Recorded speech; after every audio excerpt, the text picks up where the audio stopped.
नमस्कार. ओम श्री गणेशाय नमः. श्री सरस्वत्यै नमः. श्री गुरुभ्यो नमः. ओंकार संस्कार केंद्रातर्फे मी श्रीमती अस्मिता शरद देव. आजच्या आपल्या व्हिडिओचा विषय आहे मृत्युंजय मंत्र. मृत्युंजय मंत्र हा वसिष्ठ ऋषींनी रचलेला मंत्र आहे. आपल्याला मिळतो कुठे तर रुद्रपाठात. रुद्र जो आहे तो नमक आणि चमक अशा दोन भागात विभागला गेलेला आहे. पहिले 11 अध्याय जे आहेत त्याला नमक म्हणतात. नमक म्हणजे रुद्राला नमन केलेलं आहे. अनेक रूपांमधल्या वेगवेगळ्या प्रत्येक रूपातल्या रुद्राला नमन केलेलं आहे नमक ह्या भागात. त्यानंतर येतो चमक हा भाग. आणि चमक मध्ये काय आहे तर नमन करून झाल्यानंतर आपल्याला रुद्राकडनं काय काय हवंय ते सगळं पुढच्या अध्यायांमध्ये मागितलेलं आहे. त्याला म्हणतात चमक. तर ह्या चमक विभागातला सगळ्यात पहिला श्लोक जो आहे त्याला मृत्युंजय मंत्र असं म्हणतात. तर आज ह्या मृत्युंजय मंत्राविषयी आपण माहिती घेणार आहोत. आणि नुसती माहिती नाही, मृत्युंजय मंत्रातल्या प्रत्येक शब्दाचा अर्थ सांगून मी त्याचं विवेचन करणार आहे, निरूपण करणार आहे. प्रथम ऐकूया हा मृत्युंजय मंत्र. ओम त्र्यंबकं यजामहे सुगंधिं पुष्टिवर्धनम् उर्वारुकमिव बंधनान् मृत्योर्मुक्षीय मामृतात्. ह्याला म्हणतात मृत्युंजय मंत्र. आणि ह्याला जेव्हा पल्लव लागतात, पल्लव म्हणजे काय, आधी काही बीजमंत्र लावले जातात, नंतर काही बीजमंत्र लावले जातात. म्हणजे संपुट, संपुट म्हणजे झाकण. ह्या मंत्राला दोन्ही बाजूनी जेव्हा बीजमंत्र लावले जातात त्या बीजमंत्रांसहित मृत्युंजय मंत्र म्हणजे महामृत्युंजय मंत्र. आज आपण महामृत्युंजय मंत्राबद्दल बोलणार नाही आहोत, कारण महामृत्युंजय मंत्र म्हणायला सद्गुरूंकडनं दीक्षा घ्यावी लागते. सद्गुरू किंवा एखाद्या समर्थ व्यक्तीकडनं ज्याला मंत्र द्यायचा अधिकार आहे, म्हणजे गुरुपदावर पोचलेल्या व्यक्ती, त्यांच्याकडनं संथा घेतली तर आपण बीजमंत्रांसहित मृत्युंजय मंत्र म्हणू शकतो. आज आपल्याला आपल्या सर्वांना म्हणजे सगळे श्रोते, सगळे प्रेक्षक यांना काही दीक्षा मिळालेली नाही आहे. त्यामुळे मला जरी दीक्षा मिळाली असली तरी आज हा मंत्र मी फक्त मृत्युंजय मंत्र, महामृत्युंजय नाही, म्हणजे बीजमंत्र मी म्हणणार नाही आहे. तरीही हाच तो मूळ मंत्र आहे जो रुद्रपाठातल्या चमकमध्ये पहिला मंत्र आहे. चमकमध्ये सगळी मागणी मागितली आहेत देवाकडे. हे देवाकडे म्हणजे रुद्राकडे, विशेष करून शिवाकडे, रुद्राकडे हे मागितलेलं आहे. खूप काही मागितलंय, मला हे दे, मला ते दे, मला ते दे. तर त्यातला सगळ्यात महत्त्वाचा पहिला म्हणजे ती मागणी काय आहे ती आपण बघतोय, तो आहे मृत्युंजय मंत्र. आता त्या मृत्युंजय मंत्रातल्या पहिला मी एक गैरसमज दूर करते सर्वांचा. सर्वांचा म्हणजे 80-85% लोकांचा हा गैरसमज आहे की माणूस अत्यंत आजारी असेल, मृत्यूच्या उंबरठ्यात उभा असेल आणि त्याचं आयुष्य तरी परत मिळवायचं असेल, म्हणजे त्याला दीर्घायुषी करायचं असेल किंवा त्याच्या यातना कमी करायच्या असतील तर मृत्युंजय मंत्र म्हटला जातो. तर ही साफ चुकीची कल्पना आहे. मृत्युंजय मंत्र हा फक्त मृत्यू टाळण्यासाठी नाहीये, त्यांनी मृत्यू टळतो. तसं उदाहरण आपल्या पुराणात आहे. मृकुंड ऋषींचा मुलगा मार्कंडेय याचं आयुष्य फक्त 16 वर्षाचं होतं आणि 16व्या वर्षी त्याला मरण येणार हे नक्की होतं. त्याच्या पत्रिकेत तसा योग होता. मृकुंड ऋषींची उपासना, स्वतः मार्कंडेयाची उपासना. आणि त्यांनी काय केलं, 16व्या वर्षी जेव्हा ती वेळ आली, मृत्यू जवळ आला, त्यावेळेला शिवलिंगाला मिठी मारली आणि मृत्युंजय मंत्र म्हणायला सुरुवात केली आणि यम स्वतःचे पाश त्याच्यावर टाकू शकला नाही. म्हणजे त्याचा मृत्यू टळला आणि तो दीर्घायुषी झाला. ह्या एका उदाहरणामुळे हा गैरसमज निर्माण झालेला आहे. ह्या मंत्रात ही ताकद नक्की आहे की मृत्यू टाळला जातो, पुढे ढकलला जातो, दीर्घायुष्य प्राप्त होतं. पण हा एकमेव उद्देश नाही. जन्मापासून मृत्यूपर्यंत अनेक, म्हणजे संपूर्ण आयुष्यभर अनेक लाभ देणारा असा हा मृत्युंजय मंत्र आहे. तेव्हा तो कुणीही कधीही म्हणावा, किंवा मी तर म्हणेन की प्रत्येकाने म्हणावा किंवा ऐकावा, श्रवण पठण काहीही करावं. तर आता मृत्युंजय मंत्रातलं सगळ्यात पहिला शब्द ओम. ओंकारात बरंच काही आहे. आज मी ओंकारावर बोलण्यामध्ये वेळ घालवणार नाहीये, पण एवढं सांगू इच्छिते की ओंकार हा ब्रह्मांडातला पहिला नाद आहे, पहिला आकार आहे, पहिला रंग आहे, पहिलं रूप आहे. सगळं ओंकारातनं ब्रह्मांड निर्माण झालेलं आहे. त्यामुळे चराचर सृष्टीतल्या प्रत्येक पदार्थात, प्रत्येक वस्तूमध्ये ओम आहे आणि ओम हा प्रत्येक वस्तूत आहे. ओम इन एव्हरीथिंग, एव्हरीथिंग इन ओम असं आहे. मंत्र म्हणजे काय? मननात त्रायते इति मंत्रः. मनन केल्याने जो तारण करतो तो मंत्र. आता मृत्युंजय मंत्र नुसता ऐकला, पाठ केला, म्हटला तर मनन होईल का हो? कोणत्याही मंत्राचं, मृत्युंजय मंत्राचंच म्हणत नाही मी, पण कोणत्याही मंत्राचं मनन करायचं असेल तर प्रथम तो नीट श्रवण केला पाहिजे. श्रवणानंतर तो पठण केला पाहिजे.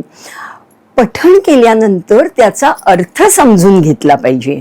अर्थ समजला तरच आपण मनन करू शकतो आणि मनन केलं तरच तो मंत्र आपलं 100% तारण करतो. म्हणजे नुसता न अर्थ समजता जर मंत्र पठण केला तर लाभ होणार नाही असं मी म्हणत नाही. 50%च लाभ होईल. फक्त वाचा शुद्धी होईल, शरीर शुद्धी होईल. पण अर्थ समजून घेतल्यानंतर आपण त्या मंत्रावर चिंतन आणि मनन करू शकतो. म्हणून आज आपण त्याचा अर्थ समजून घेणार आहोत. आता अर्थामध्ये सुद्धा 2-3 प्रकार आहेत बरं का. आज आपण 2च प्रकारावर बोलणार आहोत. पहिला आहे शब्दार्थ. शब्दार्थ केवळ डिक्शनरीत बघून, शब्दकोशात बघून किंवा गुगलवर जाऊन किंवा नेटवर समजू शकतो, पुस्तकात वाचून समजू शकतो. भावार्थ समजायला हवा, म्हणजे ज्याला रीडिंग बिटवीन द लाईन्स म्हणतात. भावार्थ कळला तर त्याचा खरा अर्थ मनात उतरतो. शब्दार्थाच्या पुढचा भावार्थ. आणि जेव्हा आपण तो मंत्र करायला लागतो, त्याच्यावर चिंतन मनन करायला लागतो, तेव्हा त्याचा गूढार्थही समजतो. तर आज आपल्याला भावार्थापर्यंत नक्कीच पोचायचंय आणि पुढे जाऊन गूढार्थापर्यंत तुम्ही तुमचे पोचूच शकता. तर पहिला शब्द आहे ओम. आणि ह्या ओम मध्ये सगळं काही आहे. पण ह्या मृत्युंजय मंत्राला प्रिफिक्स ओम का लावलेला आहे? तो ओम हा मंत्रांचा राजा आहे. आणि हा राजा कंजूष नाहीये.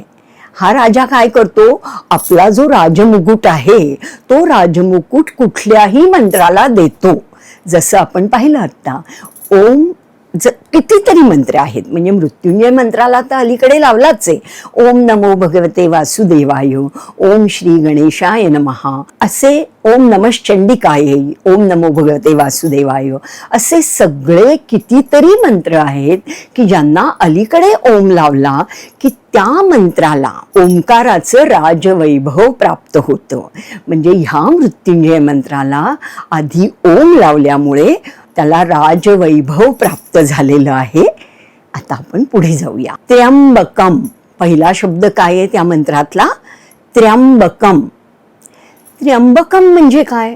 आता हा रुद्राला शिवाला उद्देशून म्हटलंय हे मी आधीच सांगितलं. तर शिवाची कितीतरी नावं आहेत. 1000 म्हणजे सहस्र नामावली आपल्याला माहितीये, अष्टोत्तर शतनामावली माहितीये. पण त्र्यंबकम हा शब्द वसिष्ठ ऋषींनी का निवडला त्याचं मी कारण सांगते तुम्हाला. त्र्यंबकम शब्दाची फोड ही आहे त्रिअंबाकारक. त्रिअंबाकारक म्हणजे तीनही अंबांचा कारक असलेला शिव. अंबा म्हणजे आई, अंबा म्हणजे माता, जगदंबा म्हणजे काय? संपूर्ण जगाची माता, जगदंबा म्हणतो की नाही आपण, तसं त्रिअंबाकारक. 3 माता कोण? आता शिवानी जेव्हा शिवशक्तींनी मिळून सृष्टी निर्माण करायचा विचार केला तर त्यांनी 3 डिपार्टमेंटमध्ये वाटलं ते ब्रह्मा विष्णू महेश. आणि ब्रह्मा विष्णू महेशांना कोण दिल्या जोडीला, साथीला शक्ती? त्यांच्या ब्रह्माला दिली सरस्वती, विष्णूला दिली लक्ष्मी आणि महेशाला दिली काली. तर ह्या शक्तींसहित ते 3 डिपार्टमेंट सांभाळतायत. म्हणजे उत्पत्ती, स्थिती म्हणजे स्थिती म्हणजे पालन आणि लय, ह्या 3 गोष्टींचा आपले आपल्या जागी मुख्य आहेत ब्रह्मा विष्णू महेश, कुणासहित? सरस्वती लक्ष्मी काली सहित. त्या शिवाला ही प्रार्थना केलेली आहे. इथे बघा शंकर, महेश म्हणजे कितीतरी नावं आहेत जी शिवाची आपण जाणतो, पण ती नावं घेतलेली नाहीत. त्रिअंबाकारक, त्र्यंबक म्हणजे सरस्वती, लक्ष्मी आणि काली.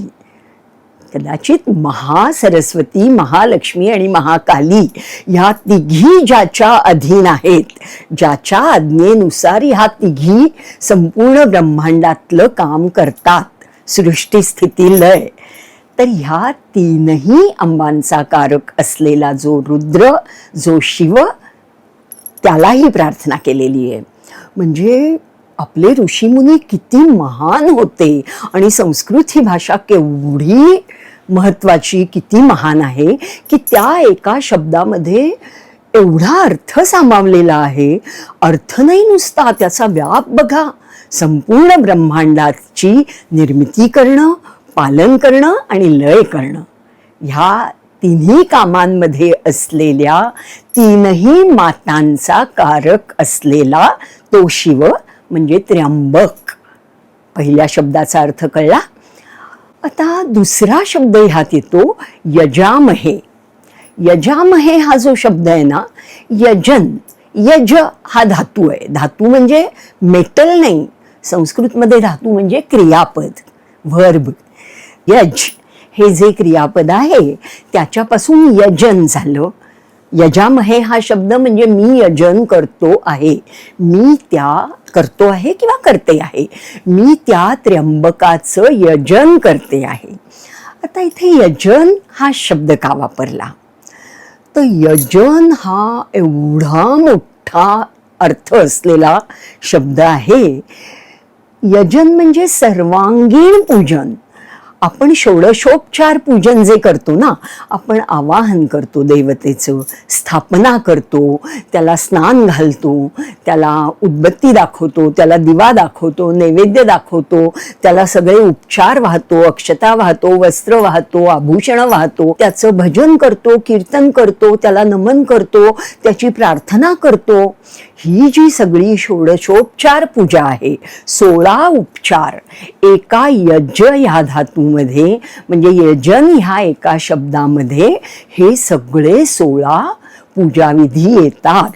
आपण बघा, गुरुजी येतात आपल्याकडे, एखादी मोठी पूजा असते, सत्यनारायण पूजा किंवा कुठलीही पूजा, तर ते म्हणतात यजमानांनी अमुक करावं, यजमानांनी हे करावं.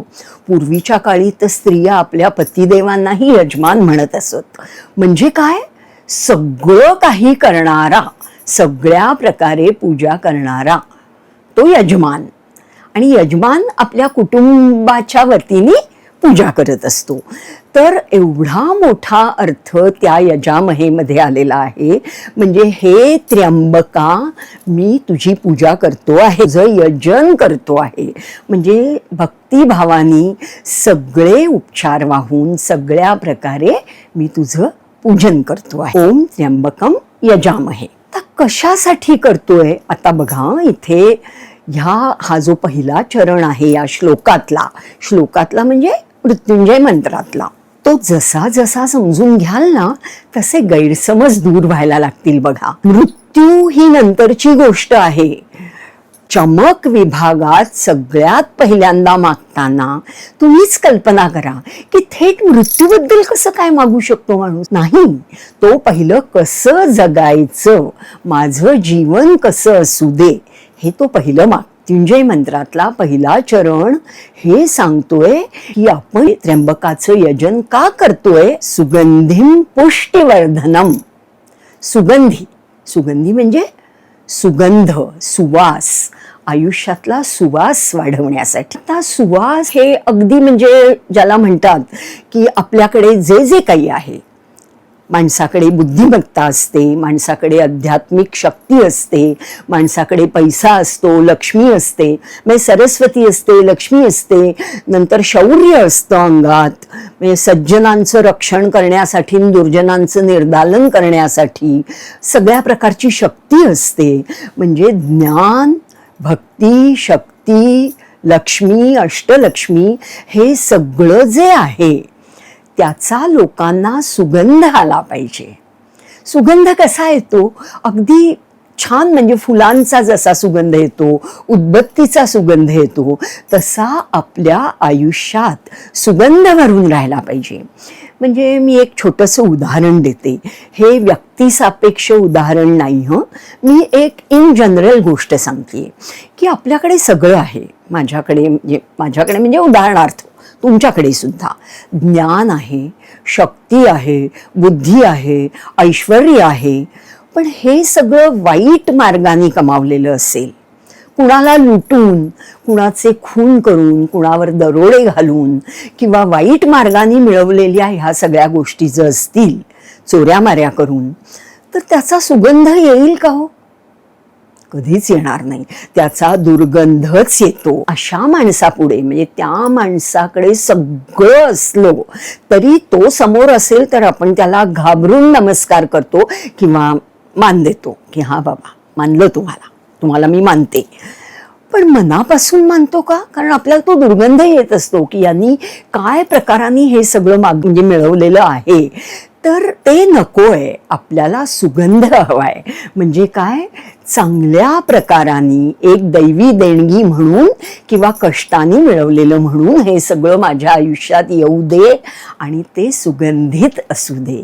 म्हणजे त्या सुगंधाने सगळे आजूबाजूचे लोक माझ्याकडे आकर्षित होऊ दे. कुणी मला टाळू नको दे. आवडेल का तुम्हाला की तुम्हाला कोणी टाळलं की नको बाबा, हा कधी जाईल इथनं माणूस, मला याच्या संपर्कात नाही राहायचं, हे होता कामा नये. सुगंध असला पाहिजे. तर तो सुगंध आपल्या आयुष्यात आपण ह्या मृत्युंजय मंत्रात मागतो आहे. सुगंधीन पुष्टी. पुष्टी म्हणजे काय? धष्टपुष्ट म्हणतो की नाही आपण. धष्टपुष्ट म्हणजे फक्त शारीरिक लेव्हलवर नाही बरं का. शारीरिक पातळी तर महत्वाची आहेच. शारीरिक, मानसिक, आर्थिक, बौद्धिक आणि आध्यात्मिक ह्या सर्व पातळ्यांवर आपल्याला पुष्टी मिळावी, शक्ती मिळावी, ताकद मिळावी. आणि नुसती मिळावी असं नाही, म्हणजे आपल्याला असं कमकुवत किंवा कसं तरी येरगबाळं राहायचं नाहीये. कारण कमकुवत माणसाला आपणच हातपाय गाळले तर देव सुद्धा, बाकीची माणसं तर सोडाच, देव सुद्धा मदत करत नाही.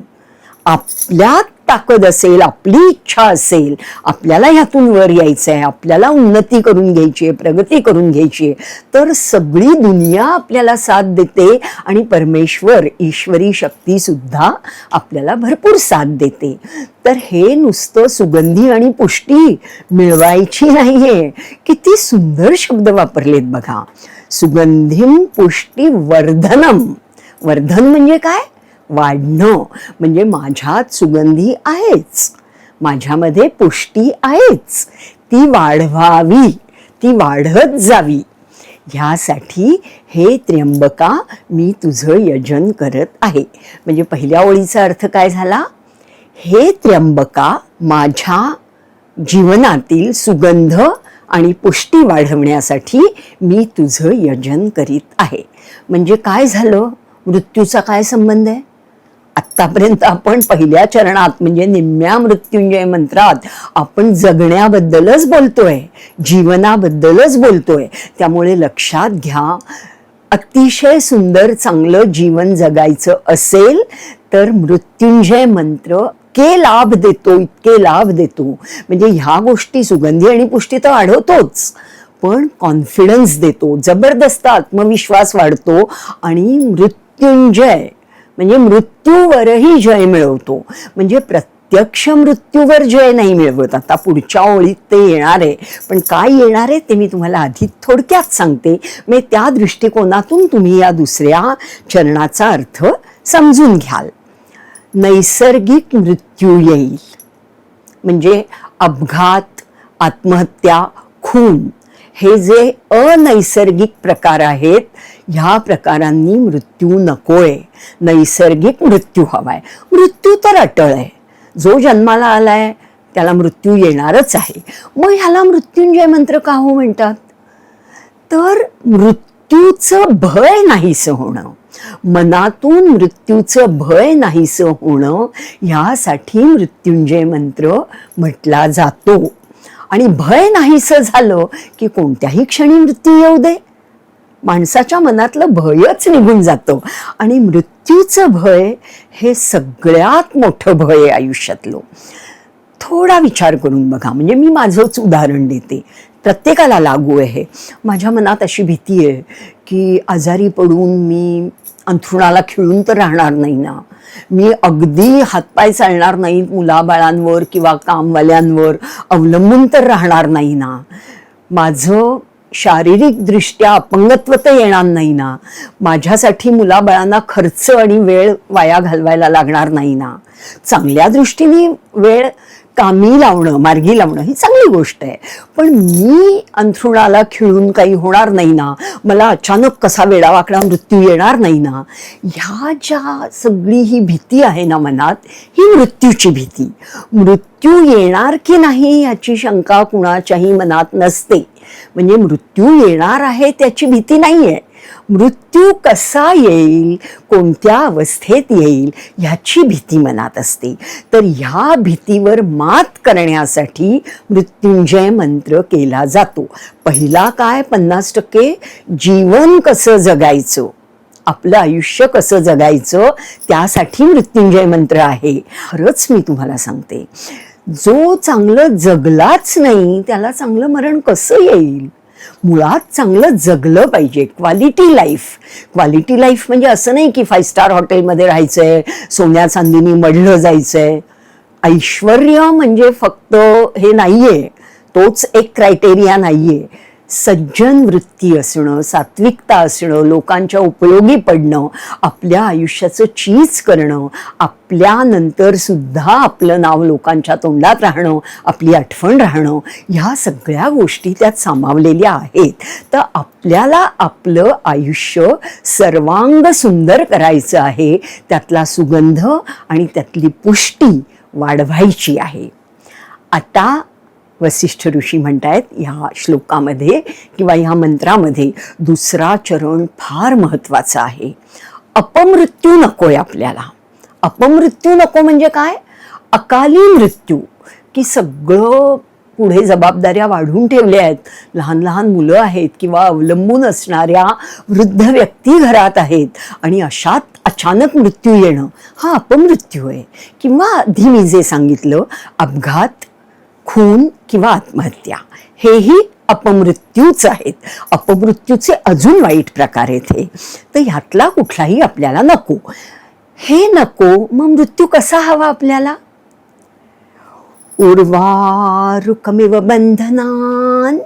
इथे थोडा पाठभेद आहे बरं का. कुणी बंधनान म्हणतात, कुणी बंधनात म्हणतात. दोन्ही गोष्टी बरोबर आहेत, मी दोन्ही सांगणार आहे. उर्वारुकमिव उर्वारुक म्हणजे काय? काकडी किंवा कलिंगड.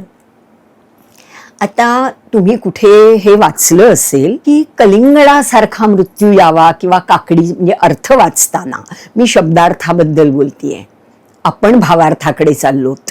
फरक लक्षात घ्या हं. कलिंगडासारखा मृत्यू यावा किंवा काकडीसारखा मृत्यू यावा हा शब्दार्थ झाला. उर्वारुक म्हणजे काकडी किंवा कलिंगड.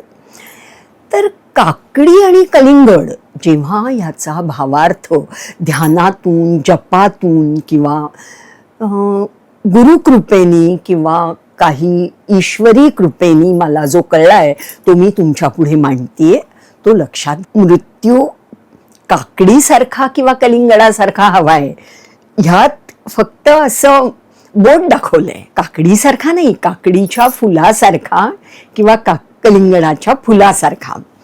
आता तुम्ही म्हणाल हा काय प्रकार आहे? वनस्पतीशास्त्र सगळ्यांना माहिती आहे, आपण शाळेपासून शिकत आलो की बीज रोवलं जातं, बीजाला अंकुर फुटतात, छोटंसं हे तयार होतं, वेल म्हणा किंवा झाड म्हणा. झाड व्हायला वेळ आहे, छोटंसं रोपटं, त्याचं झाड होतं, त्याला फुलं लागतात आणि फळं तयार होतात.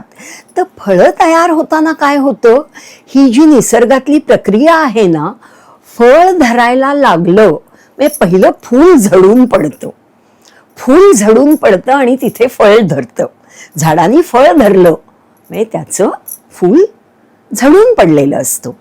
पण काकडी आणि कलिंगड यांना परमेश्वरानी, ईश्वरी शक्तीनी किंवा निसर्गानी एक विशेष वरदान दिलेलं आहे. हे फळ तयार व्हायला लागलं ना की फूल झडून पडत नाही, फूल त्याला तसंच राहतं. काकडी छोटीशी तयार होते किंवा छोटंसं कलिंगड तयार होतं तरी ते फूल मागे त्याच्या टोकाशी तसंच असतं. आणि जेव्हा ते फळ पूर्णपणे परिपक्व होतं तर परिपक्व झाल्यानंतरच ते फूल गळून पडतं.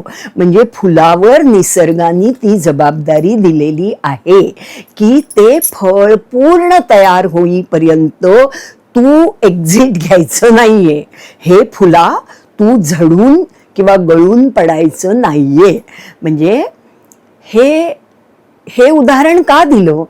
आपल्याला दिलंय, माणसाला दिलंय हे उदाहरण. मला मृत्यू कसा दे, तर काकडीच्या फुलासारखा किंवा कलिंगडाच्या फुलासारखा दे.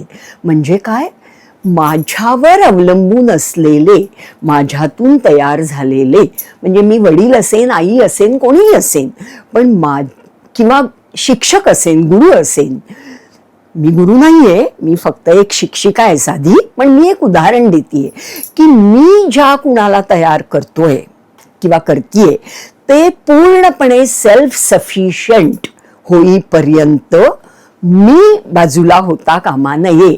म्हणजे माझा आधार त्या अवलंबून असलेल्या व्यक्तीला, मी ज्याला घडवतोय किंवा माझ्यावर अवलंबून असणारी, म्हणजे ती फक्त मुलं बाळं नातवंड असंच नाही बरं का, आपल्यावर अवलंबून असलेल्या घरातल्या वृद्ध व्यक्ती सुद्धा, म्हणजे जे कोणी आपल्यावर अवलंबून आहे, ज्यांचा उदरनिर्वाह किंवा ज्यांची जडणघडण आपण करतोय, त्यांची पूर्ण वाढ होईपर्यंत, म्हणजे ती एक पूर्ण व्यक्ती म्हणून तयार होईपर्यंत मी बाजूला होता कामा नये, मी झडता कामा नये, म्हणजे मला मृत्यू येऊ नये. किती सुंदर संकल्पना आहे बघा, की माझ्यावर अवलंबून असलेले लहान थोर जोपर्यंत स्वतःच्या पायावर उभे राहत नाहीत, स्वतःचं आयुष्य समर्थपणे जगू शकत नाहीत, किंवा वृद्ध व्यक्ती मृत्यूला आनंदाने सामोरं जात नाहीत, तोपर्यंत मला हे मृत्यू, हे यमराज माझ्याकडे येऊ नका, म्हणजे मला अकाली मरण देऊ नका, अपमृत्यू देऊ नका. किती मरणाची सुंदर कल्पना केलेली आहे की मी केव्हा मरावं, तर आता मी तुम्हाला सांगितलं तसं. मरताना सुद्धा आता पुढचा जो अर्धा चरण आहे तो पण खूप सुंदर आहे. तो काय म्हणतो? उर्वारुकमिव बंधनात मृत्योर्मुक्षीयमामृतात् म्हणजे हा जो मृत्यू येईल तर त्या मृत्यूमध्ये मला बंधनातून मुक्त करावं. कसली बंधनं हो? हे देहाचं बंधन. आपल्या आत्म्याला जे देहाचं बंधन आहे किंवा पूर्वीच्या जन्मांमधनं आणलेली, बरोबर आणलेली पूर्वसंचितातली किंवा ह्या जन्मात केलेली जी कर्म आहेत त्या कर्माची बंधनं, आत्म्याला असलेलं शरीराचं बंधन आणि कर्मबंधनं. मग कर्मबंधनं या जन्मातली आणि आधीच्या जन्मांमधली किंवा पूर्वजांकडनं आलेली जी असतील ती. तर कर्मबंधनातून आणि देहबंधनातून मला मृत्यूनी मुक्त करावं. पण माम अमृतात, माम म्हणजे नको, अमृत तत्वापासून मला मोकळं करू नकोस. म्हणजे काय? आज जो आत्मा आहे, आपल्या शरीरात आत्मा आहे, आपलं जे चैतन्य आहे, आपला जो जीव आहे, परमात्म्याचा अंश आत्मा आपल्या शरीरात आहे, तर तो आत्मा परमात्म्याला जाऊन मिळू दे. आत्म्यापासून मुक्तता मागितलेली नाहीये, ती मिळूच शकत नाही. आत्मा चिरंजीव आहे आणि तो परमात्म्याचा अंश आहे आणि तो परमात्म्यालाच जाऊन मिळाला पाहिजे. म्हणजे कुठेतरी लटकायचं नाहीये. म्हणजे मुक्ती मिळाली नाही किंवा मोक्ष मिळाला नाही असा मृत्यू नकोय. मृत्यूनी काय हवंय? देहाची बंधनं आणि कर्माची बंधनं सोडवायची आहेत. या सगळ्या बंधनातनं मृत्यू मला सोडवू दे. उर्वा रुकमिव बंधनात, बंधनान किंवा बंधनात मृत्योर मुक्षीय, म्हणजे मृत्यूनी मला मोक्ष द्यावा, या बंधनातून सोडवावं. माम अमृतात, अमृत तत्वापासून मला सोडवू नये. म्हणजे मला मोक्ष किंवा मुक्तीच मिळावी आणि मी त्या परमात्म्याला, माझा आत्मा त्या परमात्म्यामध्ये जाऊन विलीन व्हावा. पुनरपि जननम पुनरपि मरणम पुनरपि जननी जठरे शयनम, हे नकोय. परत परत जन्म घ्यायचा. किडा, मुंगी, प्राणी, पक्षी, कसलेही कीटक किंवा अगदी माणूस सुद्धा नको. परत तो जन्म नकोय. मृत्यूनी काय करावं? तर मला ह्या देहबंधनातनं आणि कर्मबंधनातनं सोडवावं आणि थेट माझा आत्मा परमात्म्यामध्ये विलीन व्हावा. इतक्या सुंदर गोष्टी ह्या मृत्युंजय मंत्रात मागितलेल्या आहेत आणि आपण त्याला प्रिफिक्स म्हणून ओम जोडलेला आहे. फक्त मी बीजमंत्र म्हणून दाखवणार नाहीये, कारण प्रत्येकाला तो अधिकार नाहीये. हा मला खूप वाढवायचा नाहीये, म्हणजे मी अनुभव वगैरे काहीही सांगणार नाहीये ह्यात. पण एकदा किंवा तीनदा हा मंत्र म्हणून दाखवणार आहे. म्हणजे हा कसा म्हणायचा हे कळलं पाहिजे. कारण आपल्याला सर्वांना माहिती आहे, आपण ना काय बोलतो त्यापेक्षा कसं बोलतो हे जास्त महत्वाचं. आपण एखाद्याला छोटंसं उदाहरण देते. आपण एखाद्याला म्हणतो या, या म्हणजे यू आर वेलकम, मी तुमचं स्वागत करतेय, तुम्ही या. आणि मी एखाद्याला म्हणते यात म्हणजे चला निघा आता, या आता. म्हणजे त्या या एका शब्दाचा आपण उच्चार कसा करतो त्यावरनं त्याचा अर्थ बदलतो. तर कृपा करून त्याला संगीत वगैरे द्यायला जाऊ नका. तो कसा म्हणायचा आणि का तसा म्हणायचा हे मी तुम्हाला म्हणून दाखवते. एक आणि मग इथे मी थांबणार आहे. ओम त्र्यंबकम यजामहे. आता हे असं का? ओम स्पष्ट, त्र्यंबकम तरय, त्र्यंबकम म्हणायचं नाहीये, त्र्यंबकम. ओम त्र्यंबकम म्हणजे त्यामध्ये तिन्ही अंबा आल्या पाहिजेत आपल्या डोळ्यासमोर. आपण जेव्हा त्र्यंबकम शब्द उच्चारतो तेव्हा महासरस्वती, महालक्ष्मी, महाकाली आपल्या माता आहेत हे आपल्या डोळ्यासमोर आलं पाहिजे. आणि त्यांचा कारक असलेल्या शिवाचं आपण यजन करतोय. म्हणजे पटकन जर म्हणून टाकलं किंवा चुकीचं म्हटलं त्र्यंबक, त्र्यंबक नाहीये तो शब्द, त्र्यंबक. आणि यजामहे, आता तुम्ही म्हणाल यजामहेच्या पुढे, ज्याच्या पुढे काही असा एस जो लावतात ना, म्हणजे तो वाढवणं, यजामहे असं नाहीये खरं टेक्स्टमध्ये. पण आपण जेव्हा एखादा शब्द उच्चारतो तर त्याचा अर्थ त्यातनं क्लिअर झाला पाहिजे. यजामहे म्हणताना आपल्याला 16 प्रकारांनी 16 उपचारांनी अनेक पद्धतींनी देवाचं पूजन करतोय, त्या रुद्राचं त्या शिवाची प्रार्थना करतोय हे कळलं पाहिजे. म्हणजे लांब जायचंय हे जेव्हा आपण म्हणतो तेव्हा लांब जायचंय असं म्हणतो का? नाही म्हणत. लांब जायचंय म्हणजे काय? जवळ जायचंय नाही, लांब जायचंय मला, म्हणजे तो ला आपण लांबवतो तसं. यजामहे असं म्हणायचं. हे सुगंधिम पुष्टिवर्धनम हा एकच शब्द आहे. सुगंधी एकदम सॉफ्ट आला पाहिजे. सुगंधिम असं जोर करून म्हणायचं नाहीये. सुगंधिम पुष्टिवर्धनम म्हणजे काय? सुगंधी आणि पुष्टी यांचं वर्धन म्हणजे वाढल्या पाहिजेत. वर्धन शब्द असा छान लांब गेला पाहिजे. परत एकदा ऐका. सुगंधिम पुष्टिवर्धनम ही झाली पहिली ओळ. उर्वारुकमिव बंधनान किंवा उर्वारुकमिव बंधनात हे पटकन म्हणजे कसं मारायचंय आपल्याला? काकडीच्या किंवा कलिंगडाच्या फुलासारखं.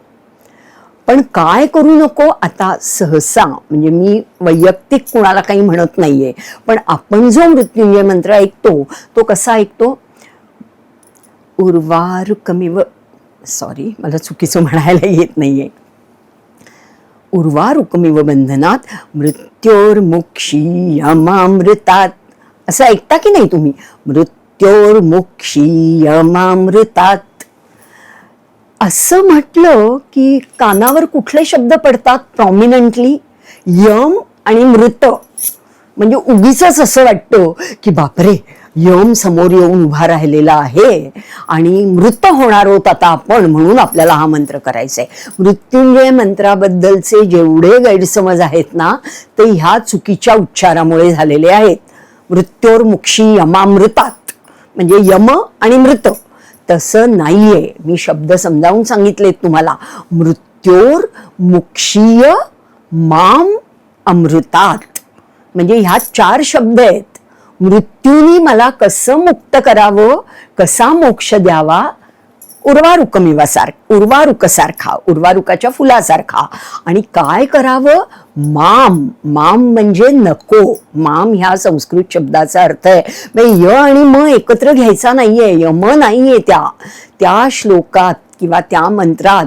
यम आणि मृत हे शब्द कुठेही नाहीयेत. तर मंत्र म्हणताना हे लक्षात ठेवायचंय. मृत्योर्मुक्षीय मामृतात, माम अमृतात म्हणजे अमृत तत्वापासून मला सोडवू नकोस.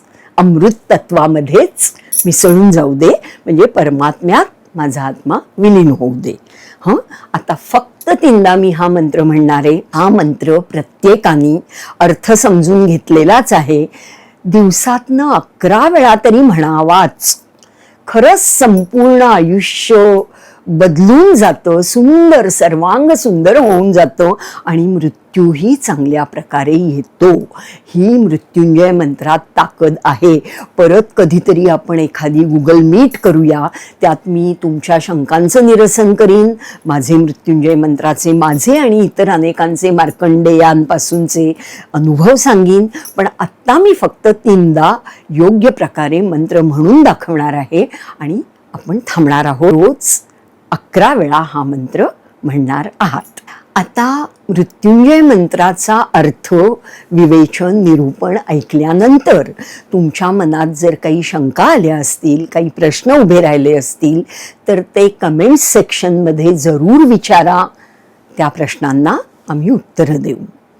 आता ऐका मंत्र. ओम त्र्यंबकं यजामहे सुगंधिं पुष्टिवर्धनम् उर्वारुकमिव बंधनान् मृत्योर्मुक्षीय मामृतात्. ओम त्र्यंबकं यजामहे सुगन्धिं पुष्टिवर्धनम् उर्वारुकमिव बन्धनात् मृत्योर्मुक्षीय मामृतात्। ॐ त्र्यम्बकं यजामहे सुगन्धिं पुष्टिवर्धनम् उर्वारुकमिव बन्धनात् मृत्योर्मुक्षीय मामृतात्। ॐ तत्सत्। त्र्यम्बकार्पणमस्तु। शुभं भवतु। श्रीरस्तु।